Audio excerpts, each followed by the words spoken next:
नमस्कार, सुबह के 9 बजने वाले हैं। वक्त है 9 की 9 खबर का और मैं हूं आपके साथ विभा उपाध्याय। और इस वक्त बड़ी खबर आ रही है फुलवारी शरीफ में पीएफआई की देश विरोधी गतिविधियों से जुड़ी हुई। और इस मामले में राज्य के कई शहरों में एक के बाद एक लगातार छापेमारी की जा रही है। बीती रात पटना के साथ साथ मधुबनी, दरभंगा, अररिया और कटिहार में ताबड़तोड़ छापेमारी की गई है।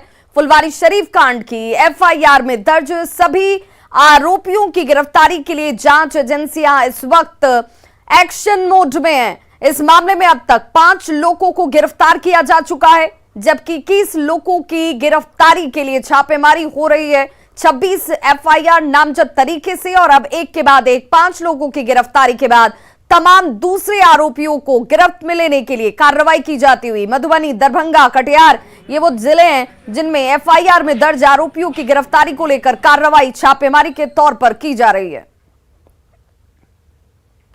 तो फुलवारी शरीफ का आतंकी कनेक्शन मुजफ्फरपुर से भी अब जुड़ चुका है। आतंकी ट्रेनिंग सेंटर के मामले में अब तक 5 लोगों की गिरफ्तारी हुई है और इस जिहादी ट्रेनिंग सेंटर को लेकर 26 लोगों के नाम का खुलासा हुआ है।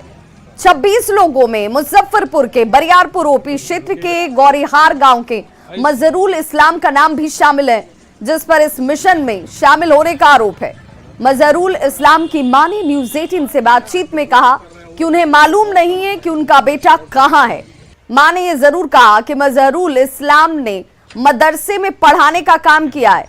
वहीं मजहरुल के पड़ोसियों का कहना है कि उस पर गलत आरोप लग रहे हैं। गांव के पूर्व मुखिया कह रहे हैं कि जो आरोप लगे हैं वो बेहद संगीन हैं, बड़े हैं और इसीलिए जांच का विषय है। मजहरुल इस्लाम यहीं पे रहते हैं जी। क्या करते हैं वो इमामत करते हैं, बच्चे लोगों को पढ़ाते हैं। कहाँ रहते हैं वो खासकर? अभी फिलहाल तो वो मुजफ्फरपुर समझ रहे हैं कि उनकी वाइफ रह रही है। देखिए, मजहरुल इस्लाम जो है वो मेरे पंचायत के हैं और वह ऐसे विचार जो है उनका अच्छा रहा है। हम लोग से मिलन जुलन स्वभाव के ठीक थे, लेकिन जो आरोप लगा है वह कैसा लगा है वो तो जांच से ऐसा प्रतीत होगा कि वह उस कार्य में संलिप्त है या नहीं है। लेकिन ऐसा सामाजिक स्थिति उनकी अच्छी है। नहीं, गांव में कभी ऐसा नहीं लगा कि उनकी संदिग्धता होगा, लेकिन ऐसे सुनने पर तो हम लोग को लगता है कि काफी दुर्भाग्यपूर्ण है। हमारे पंचायत का काफी अभी जिल्लत यानी शिकायत हो रहा है। पटना के फुलवारी शरीफ से एक आतंकी ट्रेनिंग सेंटर का खुलासा हुआ है, जिसमें अब तक 3 लोगों की गिरफ्तारी हो चुकी है। तमाम लोगों के जो संबंध है पीएफआई और एक अन्य आतंकी संगठन से बताया जा रहा है। और इसको लेकर जो कई खुलासे हुए, अब तक 3 लोगों की गिरफ्तारी हुई है। और उस ट्रेनिंग सेंटर जहां पे तमाम लोगों को जिहादी शिक्षा दी जाती है और साथ ही साथ ये बताया जा रहा है, जो खुलासे सामने आए हैं कि 2047 तक देश को मुस्लिम राष्ट्र बनाने की बात कही जा रही है। इसमें 26 लोगों के नाम सामने आए हैं और उस 26 लोगों में मुजफ्फरपुर के सकरा थाना क्षेत्र के बरियारपुर ओपी क्षेत्र के गौरीहार गांव के रहने वाले मोहम्मद जो मजहरुल इस्लाम है उनका भी नाम सामने आया। अभी हम उन्हीं के आवास पे हैं, उनकी मां से बात करेंगे। मजहरुल इस्लाम अभी कहाँ है? मालूम न है बाबा। अच्छा। होगा ना मालूम है। न। उन पर एक बहुत बड़ा आरोप लगा है कि एक संगठन से जुड़े हुए हैं। तो गलत आरोप न हो गया। अच्छा, कहाँ रहते हैं वो? आते हैं कि नहीं यहाँ पे? आते हैं। आते हैं, क्या करते हैं? दल देवता के मदरसे में रहते हैं, मदरसा में पढ़ाते हैं, इमामत करते हैं। मस्जिद में भी मदरसों में रहते हैं। उनकी गतिविधि, उनके काम को लेकर सवाल उठ रहा है। कोई पहुंचा है कि नहीं भी जांच को लेकर? जी नहीं, अभी नहीं पहुंचा। तो जो मजहरुल इस्लाम को लेकर कई तरह के सवाल उठ रहे हैं और ऐसे में हम उनके गांव पहुंचे हैं, जो कि बरियारपुर ओपी में पड़ता है। मुजफ्फरपुर के सकरा प्रखंड पड़ता है, बरियारपुर ओपी थाना हुआ। और इसी गौरीहार, खालिक नगर गौरीहार में मजहरुल इस्लाम का घर है, जहां पे हम हैं। और देख सकते हैं टूटा फूटा घर है, पुराना घर है। आर्थिक स्थिति ठीक फिलहाल नहीं बताई जा रही है। उनकी बुजुर्ग माँ जो है उन्होंने सीधे तौर पे कहा है कि वो यहाँ आते बहुत कम हैं और मदरसे में शिक्षा देते हैं और रोजगार के लिए काफी परेशान थे। मुजफ्फरपुर से न्यूज 18 के लिए प्रियांक सौरभ। तो पीएफआई के तार मधुबनी से भी जुड़ रहे हैं। बताया जा रहा है कि खुफिया एजेंसियों को पीएफआई की देश विरोधी गतिविधियों की भनक सबसे पहले साल 2016 में उस वक्त लगी जब पीएफआई से जुड़े 28 साल के तौसीफ की गिरफ्तारी की जाती है। तौसीफ फिलहाल जमानत पर है। पीएफआई जैसे राष्ट्र विरोधी संगठन के तार मधुबनी के बेनीपट्टी से जुड़ने की जानकारी मिलने पर यहां के लोग अब खासे नाराज हैं। सभी लोग रहते हैं यहाँ, और कोई भी किसी भी धर्म के लोग, किसी भी जात के लोग देश के खिलाफ, देश की अखंडता के और एकता के खिलाफ अगर कोई आवाज़ उठाता है या सोचता है, ऐसे लोगों पर सख्त की सख्त कार्रवाई हो। संगठन में कोई हो, हिंदू हो, मुसलमान हो, कोई भी जात का लोग हो, और जो दोषी होता है उसका कोई जात नहीं होता, उसका कोई धर्म नहीं होता है, वो पाखंडी होता है। देखिए, निश्चित तौर पर ये भारत देश है। अगर इस देश में कोई भी संगठन, चाहे वो हिंदू हो या मुसलमान हो, देश विरोधी किसी भी कार्य में किसी की संलिप्तता होती है तो उस पर कठोर से कठोर कार्रवाई होनी चाहिए। कांग्रेस पार्टी इसकी पक्षधर है, चाहे वो किसी भी धर्म और गिरिडीह के भंडारी डी में स्थानीय मुस्लिम युवाओं को ब्रेन वॉश करने के मामले में एक ही समुदाय के दो पक्षों में खूनी संघर्ष हो गया। इसमें 2 लोग घायल हो गए और इसी के साथ पैगंबर मोहम्मद के प्रति भी नफरत फैलाई जा रही थी। बताया जा रहा है कि बिहार के दरभंगा, मुजफ्फरपुर, रांची और जमशेदपुर से गिरिडीह में कुछ लोग आए। वे लोग मुस्लिम समुदाय के बीच नफरत फैलाने और भोले भाले युवकों को जिहादी बनाने के लिए ब्रेन वॉश भी कर रहे हैं। उनकी ओर से यह दावा किया जा रहा है कि आखिरी नबी मोहम्मद शकील बिन हनीफ हैं, जो बिहार के दरभंगा में रहते हैं, और उसी को फॉलो किया जाए, न कि मोहम्मद पैगंबर को। वहीं बाहर से आने वाले लोगों पर देश के प्रति भी नफरत फैलाने का आरोप लग रहा है। जो जिहादी बाहर से ब्रेन वॉश करने के लिए आए हैं, वे लोग 10 से 15 की संख्या बताई जा रही है उनकी। स्थानीय लोगों ने जब इनकी विचारधारा का विरोध किया, तब इन लोगों ने मस्जिद से नमाज पढ़कर बाहर निकल रहे मोहम्मद तारिक और मोहम्मद सरफराज की जमकर पिटाई कर दी, जिसके बाद मामले ने तूल पकड़ लिया और पुलिस ने भारत के प्रति नफरत फैलाने वाले और युवाओं को ब्रेन वॉश करने आए 11 लोगों को गिरफ्तार कर लिया है। आपके साथ क्या घटना हुई है? कि हम लोग गए, वहाँ पूछा कि तुम लोग कर क्या रहे हैं। उसके बाद इन लोग बोला कि हम लोग कुछ भी कर रहे हैं, आपको क्या मतलब। उसके बाद इन लोग मारपीट करना शुरू कर दिया। सीधा हमको यहीं पकड़ लिया, उसी में मारपीट करना शुरू कर दिया। तो वही सब आदमी, सब लड़का लोग आया, देखा तो इन लोग ईटा पत्थर अंदर से चलाना शुरू कर दिया। अपना मकान या भाड़े का? अपने मकान में कुछ लोगों को इन लोग बाहर से बुलाया। और संवाददाता एजाज अहमद हमारे साथ इस वक्त फोन लाइन से जुड़ गए हैं गिरिडीह से। एजाज, क्या जानकारी मिल रही है? पूरा ये मामला आखिर क्या है और फिलहाल पुलिस की तरफ से किस तरह की कार्रवाई हो रही है? जी, आपको पहले बता दें कि पूरा मामला क्या है, क्योंकि लोगों में एक गुमराही बनी हुई है और लोग इस मुद्दे को, इतना संवेदनशील है, लोग सही से समझ नहीं पा रहे हैं। बेसिकली मामला यह है कि जिस तरह से इस्लाम में बताया गया है कि 72 मसलक होते हैं, उनमें से कई मसलक अभी बने हुए नहीं हैं और बन ही रहे हैं। जैसे कि शिया है, सुन्नी है, बरेली है, देवबंदी है और भी अहले हदीस है। जो ये तमाम जो सेक्ट मैंने गिनाया है, वो एक मसलक, जिसे हम लोग बोलते हैं मसलक है। उन्हीं में से एक जो आया है, जो बताया जा रहा है सलीम बिन हनीफ, वो एक नया मसलक इंट्रोड्यूस हुआ है। और जो मोहम्मद सलीम बिन हनीफ हैं, वो बिहार के दरभंगा के रहने वाले हैं और उनका मानना है कि पैगंबर मोहम्मद वो आखिरी नबी नहीं है। जिस तरह से इस्लामिक स्क्रिप्चर और कुरान शरीफ में बताया गया है कि पैगंबर मोहम्मद आखिरी नबी हैं, लेकिन उनका कहना है कि वो आखिरी नबी नहीं है, आखिरी नबी सलीम बिन हनीफ हैं। और उन्होंने अपने कई अनुयायियों को, अपने मुरीदों को छोड़ रखा है और देश भर में जा करके इस मैसेज को कन्वे करने की कोशिश कर रहे हैं और अपने जो अलग ये आइडियोलॉजी को इंट्रोड्यूस किए हैं, उसके तहत नए नए युवाओं को इससे जोड़ा जा रहा है। इसी के क्रम में उनके कुछ अनुयायी जो जमशेदपुर के रहने वाले हैं, कुछ दरभंगा के रहने वाले हैं, कुछ रांची के रहने वाले हैं, वो गिरिडीह में अड्डा दिए हुए थे और जितने भी मुस्लिम युवा हैं उन्हें भड़काने की कोशिश कर रहे थे, पैगंबर मोहम्मद के खिलाफ बोल रहे थे और बताया जा रहा था कि भारत के खिलाफ भी दुष्प्रचार किया जा रहा था कि देखिए मुसलमानों की क्या स्थिति बनी हुई है, यहाँ पे जुड़ जाएं। तो जब इसका विरोध किया गया, स्थानीय ग्रामीणों ने विरोध किया, शहरवासियों ने विरोध किया, तो वो लोग टूट पड़े और 15 की संख्या में बताया जा रहा था और मारपीट करके 2 लोगों को घायल कर दिया है। जब यह मामला लगातार तूल पकड़ने लगा तो जो नगर थाना पुलिस है उनको इन्फॉर्म किया गया। पुलिस घटनास्थल पर पहुंची और घटनास्थल से 11 लोगों को अभी तक गिरफ्तार कर लिया है और आईपीसी के अलग अलग धाराओं के तहत उन लोगों के खिलाफ मुकदमा दर्ज किया है। चलिए, बहुत बहुत शुक्रिया एजाज अहमद इस तमाम जानकारी के लिए आपका।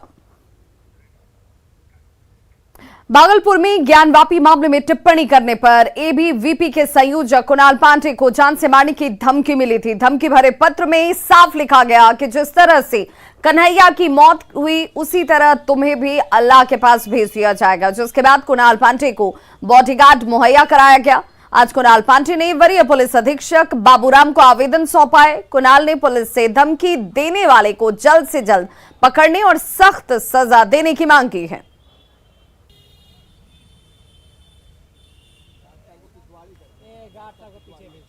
एक लेटर के माध्यम से धमकी मिला था, उसमें गजवाए हिंद जो आतंकी संगठन है उसका जिक्र किया गया था। जब हम जांच के प्रक्रिया में हम गए, आज उसको लेकर हम लोग सीनियर एसपी के पास आए हैं, शिकायत दर्ज कराने आए हैं कि इस मामला में जो भी दोषी है उसको जल्द गिरफ्तार किया जाए और जो व्यक्ति ने मुझे पत्र भेजा है वो अगर ये समझ रहे हैं कि कुणाल पांडे डर जाएगा। शराब तस्करों के खिलाफ बड़ी कार्रवाई की गई है। सिवान, कटिहार और गोपालगंज में इन शराब तस्करों के ऊपर दबिश की गई। छपरा में वोट के जरिए पेट्रोलिंग लगातार की जा रही है, जिसमें सैकड़ों लीटर विदेशी शराब को जब्त किया गया है। 3 शराब तस्कर की गिरफ्तारी भी इस कार्रवाई के दौरान की गई है। शराब तस्करों के खिलाफ एक के बाद एक कार्रवाई होती हुई और सैकड़ों लीटर विदेशी शराब जब्त हुई है। तो बिहार में शराब तस्करों पर नकेल कसने के लिए आसमान से लेकर जमीन तक पहरा दिया जा रहा है। पहले ड्रोन से कार्रवाई के बाद पुलिस अब हाई स्पीड बोट के जरिए शराब के ठिकानों पर पहुंच रही है। छपरा में कुछ इसी तरह का दियारा के उन इलाकों तक हवाई स्पीड बोट का इस्तेमाल किया जा रहा है जहां पर पुलिस पहले आसानी से नहीं पहुंच पाती थी। पहुंचना दूभर होता था, लेकिन नदियों के रास्ते हाई स्पीड बोट के जरिए अब पुलिस ऐसे शराब के ठिकानों तक पहुंच भी रही है। सैकड़ों लीटर शराब को जब्त करने के बाद उसे नष्ट किया जा रहा है। छपरा में रिवर पेट्रोलिंग के जरिए शराब के धंधेबाजों पर नजर रखकर उनकी कमर तोड़ी जा रही है।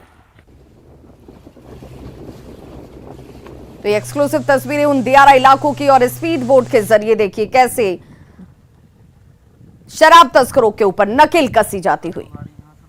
जी अभी हम लोगों को स्पीड बोट डिपार्टमेंट के द्वारा प्रोवाइड किया गया है, एक पटना जिला को और एक सारण जिला को। इससे लगातार हम लोगों ने पटना जिला और सारण जिला के साथ कंबाइंड, साथ में हाजीपुर का भी बोट रहता है और सारण जिला का और इसका आरा जिला का भी बोट रहता है। इससे लगातार हम लोग नदी क्षेत्रों में और दियारा क्षेत्रों में पेट्रोलिंग की जा रही है तथा लगातार छापामारी की जा रही है। तो बिहार के कई जिलों में शराब तस्करों के खिलाफ पुलिस ने शिकंजा कसना शुरू कर दिया है। सिवान की बात हो, कटिहार की बात हो, गोपालगंज समेत कई जिले इसमें शामिल हैं जहां शराब तस्करों के खिलाफ पुलिस ने ये बड़ी कार्रवाई की है। और 3 तस्वीरें कार्रवाई की आपके सामने, कैसे सिवान में शराब तस्कर की चालाकी को पकड़ा गया। कटिहार में भी ऐसे ही कार्रवाई की गई जहां सैनिटाइजर के नाम पर शराब की तस्करी की जा रही थी। वहीं गोपालगंज में बलथरी चेक पोस्ट पर गाड़ी चेकिंग के दौरान पुलिस ने 1000 लीटर से ज्यादा विदेशी शराब जब्त की।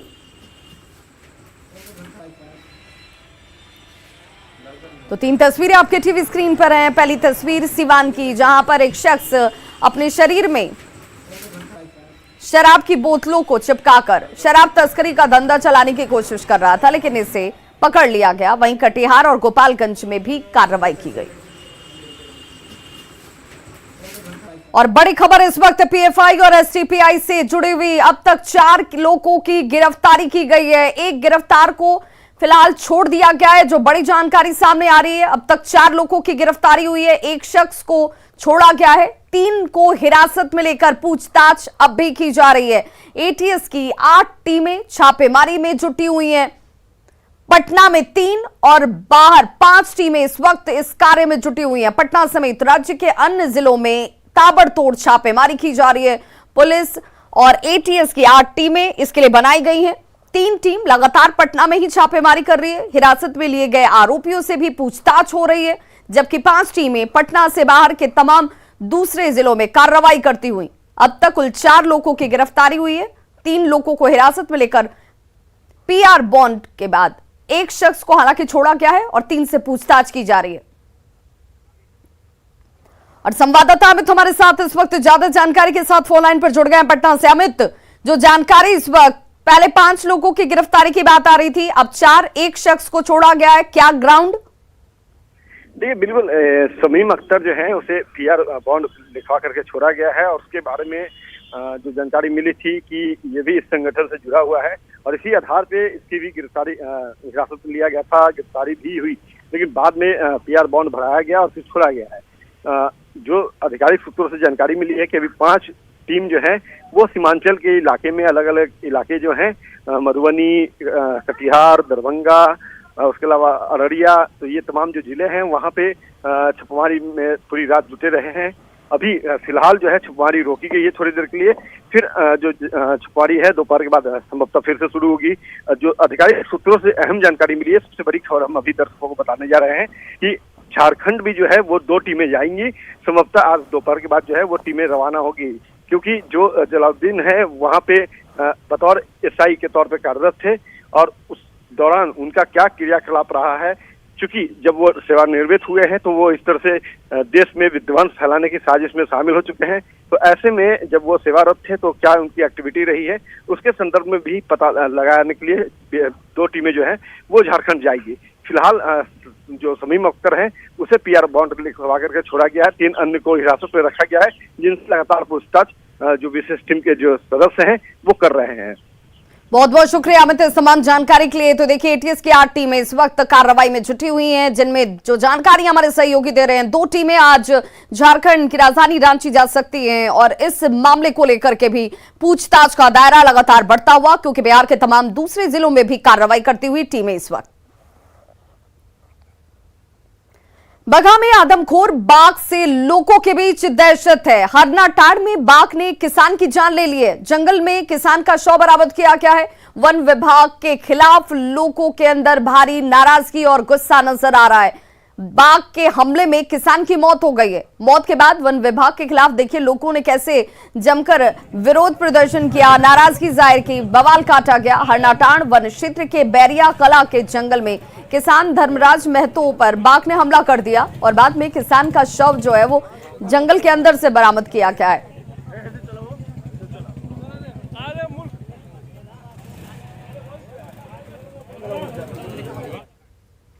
खबर पूर्णिया से, जहां पर अपनी बेटी से मिलने के लिए एक माता पिता तड़प रहे हैं। बेटी से मिलने के लिए पूरे परिवार ने समरनालय के सामने आमरण अनशन तक शुरू कर दिया है। माता पिता का कहना है कि साल 2017 में प्रशासन ने सहरसा में उनके संस्था को बंद कर दिया और जेल भेज दिया गया। उनकी बेटी इंद्राक्षी को बालिका गृह भेजा गया था, तब से वो अपनी बेटी से मिल ही नहीं पाए हैं। दंपत्ति का कहना है कि जब तक बेटी से मुलाकात नहीं हो जाती है वो यहां से नहीं उठेंगे। माता पिता ने मामले में पूर्णिया और सहरसा के डीएम और सीएम तक की अब तक अपनी फरियाद सीएम तक से भी लगाई है, लेकिन कोई सुनवाई नहीं हो रही है, कोई हल नहीं निकल रहा है और एक माँ बाप अपनी बेटी से मिलने के लिए तड़प रहा है।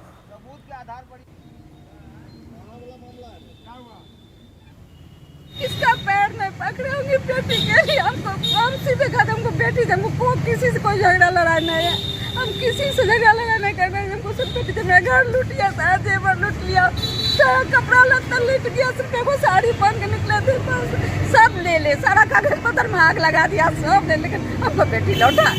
हम बेटी के बगैर नहीं जी पाएंगे। बस 17 में अकारण बिना कारण का बिना सबूत का कोई आरोप नहीं था, एकाएक फर्जी जांच रिपोर्ट तैयार किया और 17 को विश्वकर्मा पूजा के रोज संस्था को मैंने बंद करके सारे बच्चे को उठा करके ले गए। हम पति पत्नी को धारा 353 लगा करके जेल भेज दिए, सरकारी काम में बाधा लेकर के। हमारे बेटा बेटी वगैरह लेकर के भी चले गए। उस दिन से बालिका गृह पूर्णिया में ये बच्ची हमारी बंद है। उस बेटी के लिए उस दिन से हम प्रयासरत हैं, आज तक संभव नहीं हो सका। और बड़ी खबर इस वक्त, सुखाड़ की चपेट में बिहार के 35 जिले इस वक्त हैं। जुलाई में 86% से कम बारिश अब तक दर्ज की गई है, जो किसानों के लिए परेशानी का सबब। सुखाड़ की चपेट में बिहार के देखिए 35 जिले हैं, 35 जिले जिनमें जुलाई में 86% से भी कम बारिश दर्ज की गई। 17 जिले में 50% से भी कम बारिश हुई है और बारिश नहीं होने की वजह से किसानों के सामने रोपनी की समस्या इस वक्त सबसे विकराल रूप में। सूखे की वजह से खेतों में अब दरारें साफ नजर आने लगी हैं। बिहार में मानसून के कमजोर होने से किसानों के चेहरे पर मायूसी है। खासकर दक्षिण बिहार की बात करें तो मानसून बेहद कमजोर नजर आ रहा है, जिसकी वजह से किसानों की खेती सबसे ज्यादा प्रभावित हुई है। नवादा जिले में बारिश नहीं होने की वजह से खेती किसानी प्रभावित है। किसान पंप सेट के सहारे खेती कर रहे हैं। हालात का जायजा लिया हमारे सहयोगी अनिल विशाल ने। बिहार में मानसून के कमज़ोर पड़ जाने से अब उसका सीधा असर किसान के खेतों पे देखने को मिल रहा है और यही कारण है कि किसान जो है अब पूरी तरह से चिंतित दिख रहे हैं। जिस वक्त खेतों में पानी भरे होने चाहिए थे और जहां खेतों में फसल को लहलहा रहे होने चाहिए थे, मगर उस वक्त खेतों में जो है दरार पड़ चुकी है। जो किसान आर्थिक रूप से मजबूत हैं वो किसी भी तरह डीजल और इलेक्ट्रिसिटी के जरिए पंप सेट से लोग अपने अपने फसल को बचाने की कोशिश कर रहे हैं, मगर बहुत से ऐसे किसान हैं जिनकी खेत इसी तरह से ही दरार पड़ गए हैं और उनके चेहरों पे चिंता की लकीर स्पष्ट देखी जा रही है। उत्तर बिहार के साथ साथ अब दक्षिणी बिहार में भी मानसून का असर देखने को मिल रहा है और यही कारण है कि आसपास के खेत जो हैं वो पानी के बगैर जो हैं वो पूरी तरह से सूखे पड़े हुए हैं। किसान इस वक्त आमतौर पे हल और ट्रैक्टर लेकर यहाँ पहुँच जाते थे, मगर अब स्थिति ऐसी बनी हुई है कि आप दूर दूर तक देख सकते हैं कि एक भी खेत जो है वो खाली पड़ा हुआ है और किसान का जो भी गतिविधि है वो पूरी तरह से बंद पड़ा हुआ है। यहाँ पर हमारे साथ कुछ किसान हैं, हम उनसे बात करते हैं। सब पानी पर नहीं रहा है सर, सब मोरी जर गया है, सब जो सुखाड़ हो गया है, बोरिंग है ही नहीं डीजल, तो किसान क्या करेगा? सब तो भूखल में छटपटा रहा है। क्या देखिए अपना बोल रहे हैं, सब मकाई जैसी लगाए हैं, सब तो जर गया, मोरी सब जर गया है, बारिश हो ही नहीं रहा है, तो किसान क्या करेगा? पैसा है नहीं, गरीब कहाँ लावेगा? जैसा कि आपने सुना, किसानों का यह कहना है कि मौसम की ज़बरदस्त मार पड़ी है और यही कारण है कि जो किसान जो मानसून पे आश्रित होते थे और बरसात उनके लिए जो है बहुत बड़ा सहारा होता था, मगर इस वर्ष जो है वो मानसून किसानों को दगा दे गया है और यही कारण है कि खेत जो है अभी तक यूं ही सूनी पड़ी हुई है। अनिल विशाल, न्यूज़ 18 नवादा। तो खबरों का सिलसिला लगातार जारी है। आप देखते रहिए न्यूज़ 18 बिहार झारखंड। यहां खबरों का सिलसिला कभी नहीं थमता।